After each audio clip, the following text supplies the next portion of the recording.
L'outil décalage qui se trouve ici, où en appuyant sur la touche F du clavier, permet de réaliser des décalages de contours de forme plane. C'est un outil relativement facile. Pour cela, je me déplace sur la surface, je clique et ensuite je déplace ma souris soit à l'intérieur, soit à l'extérieur de ma forme. Et je clique à nouveau. Ceci est valable pour les autres formes, bon, toujours planes bien entendu, sur la surface, à l'intérieur, sur la surface, à l'intérieur ou à l'extérieur. Donc suivant le sens dans lequel je me déplace, je peux inverser la forme.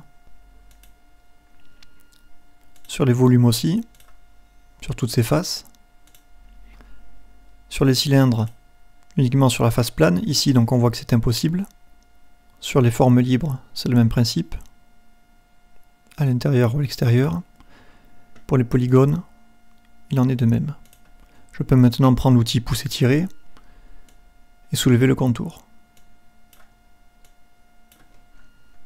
Ou l'intérieur.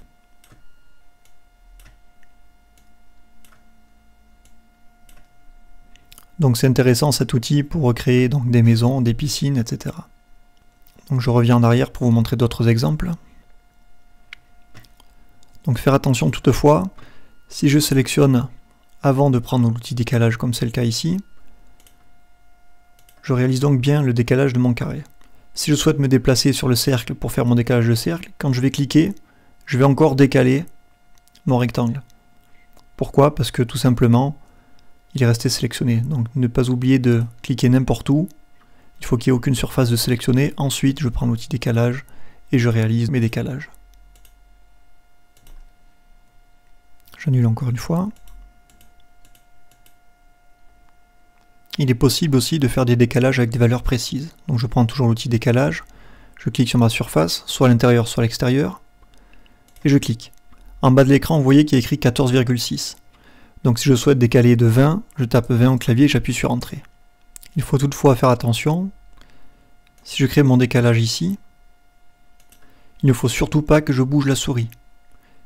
Car en bas de l'écran, il y a écrit 26,51. Si je déplace ma souris soit sur cette surface, soit de l'autre côté, je perds donc ici la distance et il m'est impossible donc de changer. Je tape 20 au clavier, j'appuie sur Entrée, il ne se passe rien. Pas oublier que si l'on souhaite décaler avec précision, on doit d'abord cliquer sur la surface, on clique, on ne bouge surtout pas la souris et on tape la valeur 10 par exemple et j'appuie sur Entrée.